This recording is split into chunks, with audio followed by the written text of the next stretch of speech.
tous et bienvenue sur ma chaîne YouTube pour une nouvelle vidéo book review. Alors aujourd'hui, pour changer, je vais vous parler un petit peu d'un livre jeunesse fantastique, n'est-ce pas? On va parler du Night World aujourd'hui, le tome 5, l'élu de L.J. Smith, publié chez Michel Lafon. Voilà.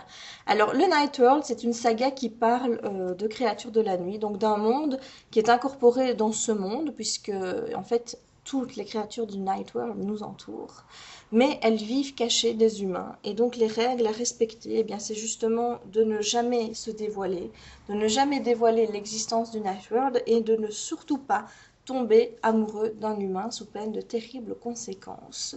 Voilà, et dans ce bouquin, il y a la petite phrase ici qui est bien mise, découvrez ce qui arrive à ceux qui enfreignent les règles. Voilà, donc le Night World, c'est une saga donc, qui vous parle d'un monde de la nuit, mais sa particularité, c'est que chaque tome met en scène des personnages différents. Ce qui fait que vous pouvez très bien commencer par le tome 5 et puis repartir vers le tome 1, puisque le personnage que vous allez voir ici est totalement différent du tome 1, qu'il n'y a pas de connexion entre les deux histoires, et donc c'est vraiment une série de bouquins qui peut se lire indépendamment des autres. Ce qui est très pratique, puisqu'il n'y a pas besoin d'avoir relu les autres tomes pour pouvoir suivre celui-ci. Alors, jusqu'à présent, il y a 6 tomes publiés en VF. Le 6e est déjà dans ma palle, donc je devais bientôt le lire. Et je pense qu'il doit y en avoir encore 2 ou 3 de non traduits, si mes souvenirs sont bons. Il me semble que j'ai vu ça sur Wikipédia. C'est une saga de L.J. Smith qu'elle a écrit dans les années 1990, donc 1990 pour les Français. Donc c'est pas une saga toute récente, mais moi je dois dire que j'aime bien, globalement. Voilà, alors je vais vous raconter d'abord un petit peu l'histoire et puis après je vous expliquerai mon ressenti par rapport à ce 5e tome. Donc l'histoire, c'est celle de Rachel, qui est une jeune fille de 18 ans, qui, pour venger la mort de sa mère et de son meilleur ami, a décidé d'arpenter les rues de Boston à la recherche des vampires pour les tuer un à un. En fait, il faut savoir que quand elle avait 5 ans, il y a eu un événement assez traumatisant dans sa vie, puisque le jour de son anniversaire, elle était dans un parc récréatif avec sa mère et Timmy, et elle a vu un vampire boire le sang de son meilleur ami et tuer sa mère d'un coup de... Voilà, il lui a retourné le coup en fait. Ensuite, ce vampire l'a pris en chasse, il voulait vraiment l'attraper pour la tuer également. Elle lui a échappé, par la suite, il l'a retrouvée chez sa tante, il a mis le feu à la maison, sa tante est morte, pas elle. Elle a été trimballée depuis de foyer en foyer, elle a grandi avec ce lourd bagage en elle en se disant mais un jour je me vengerai et un jour eh bien, je retrouverai ce vampire et je le tuerai. Voilà, et elle va rencontrer sur sa route Queen, qui est un jeune vampire, pas un jeune vampire parce que il est jeune d'apparence, mais il n'est pas jeune. Voilà, vous m'avez compris, n'est-ce pas? Donc elle rencontre Queen, qui est en fait le plus dangereux des vampires transformés, qui est à la tête d'un réseau d'esclavage d'humains. Et quand ils vont se rencontrer, ça va faire des étincelles entre deux. Ils savent qu'ils doivent mutuellement tuer l'autre, mais évidemment, il y a quelque chose qui passe, il y a un petit feeling. Et voilà, c'est donc l'histoire de Queen et de Rachel dans ce roman. Alors, L.J. Smith, c'est une auteure que moi je lis depuis 2 ans. J'ai déjà lu Le Journal d'un vampire avec elle. L.J. Smith a une grande imagination, c'est une écrivain vraiment qui a des bonnes idées. Le problème, c'est qu'elle n'approfondit rien, que ce soit l'histoire ou les personnages. Elle enchaîne les événements sans lier les personnages au lecteur et sans approfondir les événements. Donc moi, c'est toujours le reproche que j'ai fait, que ce soit dans le Journal d'un vampire, que ce soit dans cette saga-là, ou encore dans Prémonition, même si Prémonition, j'ai plus aimé. Mais moi, avec L.J. Smith, j'ai toujours ce problème de profondeur. Enfin bref, dans ce tome-ci, je suis plus ou moins à jour. Je prends toujours beaucoup de plaisir à lire le Night World. C'est des histoires très fraîches, très légères. On ne se prend pas la tête en lisant ça. Le seul petit reproche que j'ai toujours fait, c'était qu'il manquait de profondeur, aussi bien dans l'histoire, aussi bien dans les personnages. Donc c'est toujours ça qui m'a un petit peu gênée. Elle emprunte beaucoup trop de raccourcis et je trouvais que le Night World n'était pas assez élaboré. C'est-à-dire qu'à chaque fois, elle nous parle du Night World, alors on s'attend à connaître les créatures, à pouvoir les appréhender d'une certaine façon et à connaître un petit peu leur histoire, leur passé, ce qui font qu'elles sont des créatures du Night World, mais comment fonctionnent-ils? Parce qu'il y a des règles inhérentes, si jamais on ne les respecte pas, c'est la mort qui est au bout. Moi, j'aimerais bien savoir qui est aux commandes, qui décide, qui prend les grandes décisions, enfin bref, voilà, moi, il me manque vraiment cet aspect-là. Et ici, j'ai enfin un début de réponse. Je dis bien enfin parce que c'est pas encore parfait, c'est juste un embryon. Mais ici, on développe la branche vampirique, c'est-à-dire que pour une fois, on en apprend un petit peu plus sur les vampires. On nous rappelle qu'il y a deux races de vampires, les Lamises, qui sont des vampires qui naissent vampires, et les transformés, donc ceux qui sont humains à la base et qui se font mordre. Et on apprend qui était la première vampire, comme pourquoi elle a mordu, enfin pas pourquoi, mais qu'elle a mordu le premier transformé qui s'appelait Thierry. La première vampire s'appelle Maya. Et donc, on en apprend un petit peu plus enfin là-dessus, sur des coutumes ancestrales qui avaient lieu auparavant dans la communauté des vampires, mais qui ont été abrogées, puisqu'elles étaient jugées un petit peu trop visibles et pas très discrètes. Et voilà, certains aimeraient bien que ces coutumes ancestrales refassent surface actuellement. Donc, on en apprend plus sur les vampires. Donc ça, j'étais super contente. Je me suis dit, enfin, on a un petit approfondissement du Night World. Maintenant, c'est pas encore la panacée, il manque encore plein d'éléments, mais au moins voilà, on sait bien que la famille Redfern est en tête du conseil dans la branche vampirique. En tout cas, donc on en apprend plein des petites choses. Vous allez me dire, mais c'est qui les Redfern? Les Redfern, c'est la famille de Queen. Voilà, donc je ne vais pas non plus trop vous en dévoiler, c'est à vous à découvrir le Night World en lisant le bouquin. Ce que j'ai aussi bien aimé, c'est que pour une fois, j'ai trouvé que les personnages étaient un petit peu plus consistants.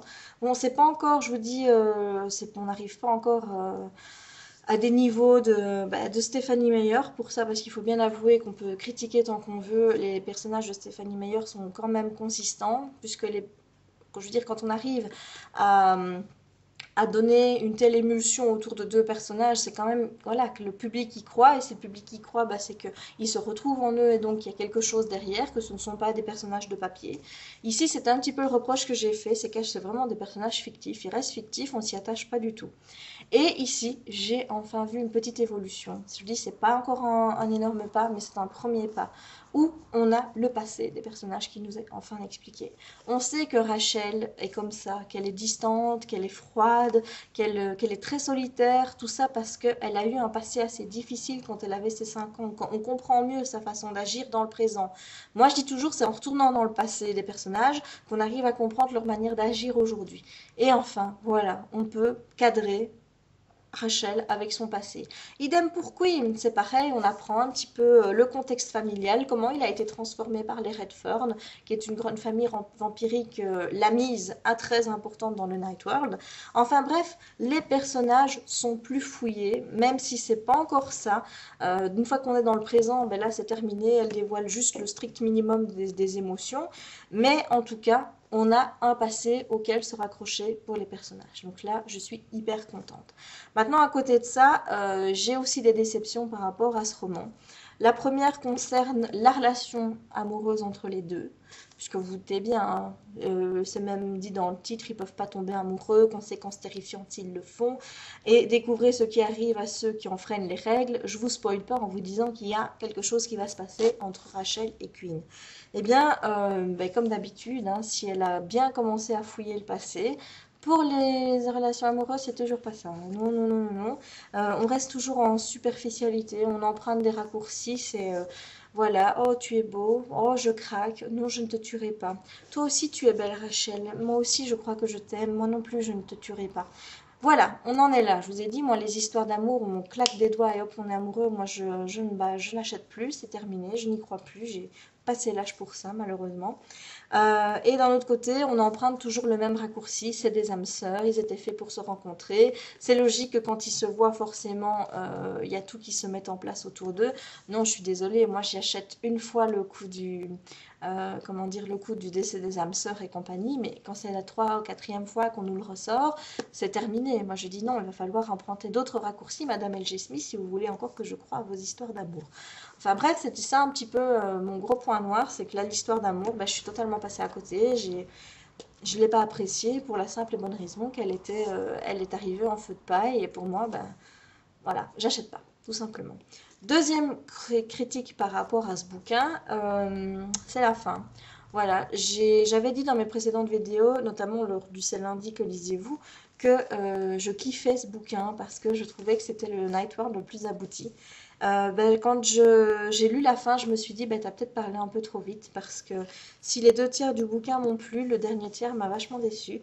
J'ai trouvé encore une fois que c'était trop rapide, c'était bâclé et que des révélations qui étaient très très importantes venaient sur le fil, mais alors de manière mais totalement abracadabrante.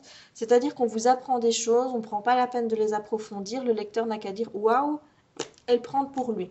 Voilà, mais non, je suis désolée, quand il y a des révélations d'une telle importance qui arrivent à un moment capital du livre, il faut quand même le temps de laisser au lecteur le temps de digérer l'information et de l'englober dans l'histoire pour qu'elle devienne une suite logique. Et là, on vous balance un événement, on vous dit voilà, il y a ça qui arrive et vous n'avez qu'à l'acheter, dire ok, c'est bon. Mais bon, non. Moi, je dis, il manque un liant par rapport à la fin. Résultat, vous avez une fin qui arrive, vous avez des rebondissements qui sont là, qui sont quand même des rebondissements très très importants parce que là, sur le coup, je les ai pas vus venir. Donc, je peux pas dire que du coup, le bouquin est très prévisible parce que non. Mais j'ai pas eu le temps de les apprécier, j'ai pas eu le temps de les emmagasiner dans mon histoire parce qu'ils sont arrivés trop tard et que la fin a été trop brutale. Donc voilà, les 2 critiques négatives que je fais par rapport à ce tome 5. Alors, par rapport au style, j'ai rien à rajouter par rapport à ce que j'ai déjà dit sur L.J. Smith. C'est un style très simple, ça se lit très vite, c'est très frais. C'est un bouquin purement détente. C'est une genre de chick lit, mais avec des vampires. Voilà, on peut dire ça comme ça se lit, mais rapidement, en même pas 2 jours, même pas. Si vous y mettez en tôt un après-midi, je pense que vous pouvez le finir dans la journée. Puisqu'il n'y a que 200... Allez, il y a 260 pages qui se lisent très vite. Donc moi, les Night World, c'est vraiment les petites lectures détentes. Je prends toujours autant de plaisir à les découvrir parce que je vous dis, l'écrivain, donc L.J. Smith, a une imagination très débordante et que donc je me demande toujours où elle va m'emmener. Mais avec elle, ça peut être aussi bien une surprise qu'une déception. Donc à chaque fois qu'on prend un livre, je ne sais pas du tout à quoi je vais m'attendre. Donc celui-ci, je lui ai mis une bonne note. Pour moi, je lui ai mis 3 étoiles sur 5 parce que je voulais justement souligner le fait qu'il y avait des points très positifs par rapport à ce que j'ai lu avant dans cette saga. Mais voilà, j'ai pas pu mettre plus parce qu'à cause de la fin qui arrivait un petit peu comme ça, sans crier gare, et à cause de ça, j'ai pas pu mettre plus. Donc j'espère que le tome 6 m'emmènera là où je n'ai pas encore été emmenée. Enfin bref, c'est une saga que je continue parce qu'à chaque fois, je prends beaucoup de plaisir à la découvrir sans que ce soit une lecture qui me transcende. Alors je vous ai mis un petit passage que je vais vous lire. C'est une réflexion de Queen. Alors c'est pour vous donner aussi un petit peu le ton du bouquin et vous dire que malgré un style simple, il y a de jolies réflexions qui en ressortent. Bon, ici c'est sur le fait de tuer, d'être proie et d'être victime, donc ça n'a rien de romantique ni quoi que ce soit, mais je trouvais que c'était bien écrit, donc voilà. Alors tu vois ma belle, tout ceci fait partie de la grande danse de la vie et de la mort. La danse qui se danse en ce moment même à travers le monde, de la savane africaine aux neiges de l'Arctique, en passant par les buissons de Boston. Tuer et manger, chasser et mourir. Une araignée capture une mouche bleue, un ours polaire attrape un phoque, un coyote saute sur un lapin. Ainsi va le monde. Les humains en faisaient partie, bien sûr, à cette différence près qu'ils laissaient les abattoirs exécuter le travail à leur place et recevaient leur proie sous forme de beefsteak. Il existait un ordre immanent, et la danse tournait entre le chasseur et sa proie. Avec toutes ces gamines qui ne demandaient qu'à s'offrir à l'obscurité, il aurait été cruel de la part de Queen de ne pas leur offrir ce qu'elles recherchaient. Chacun ne faisait que jouer son rôle. Queen se dirigea vers le club en riant si fort qu'il se fit presque peur à lui-même. Voilà, donc ça c'est pour vous dire un petit peu le mental de Queen, de se dire tout compte fait, je ne suis pas plus mal, plus mauvais, plus méchant que les autres, puisque je ne fais qu'exécuter mon rôle dans la nature. Je suis un prédateur, je chasse ma proie. Après tout, nous aussi nous sommes des prédateurs, on tue des animaux, parfois dans des conditions pas toujours très, très, très, très bonnes. Tout ça pour nous nourrir, donc c'est un petit peu le sens de cette phrase, donc j'avais envie de vous la lire. Voilà, donc moi c'est une saga que je vous recommande si vous avez envie de détente. C'est une saga qui est parfaite pour l'été, à lire sur la plage, tout simplement parce que c'est pas prise de tête du tout et ça va super vite. Je vous rappelle que tous les tomes peuvent se lire indépendamment les uns des autres, donc si ça vous chante, vous pouvez très bien commencer par ce tome 5. Voilà, mais moi je les lirai quand même dans l'ordre puisque c'est assez crescendo en fait, hein. Sauf le tome 4 qui était une sacrée déception pour moi. Je trouve que celui-ci c'est quand même le meilleur de ce que j'ai lu jusqu'à présent. Maintenant il reste à voir le tome 6 que je vous ferai découvrir très bientôt. En attendant, je vous souhaite une très bonne journée et de très bonnes lectures. À la prochaine!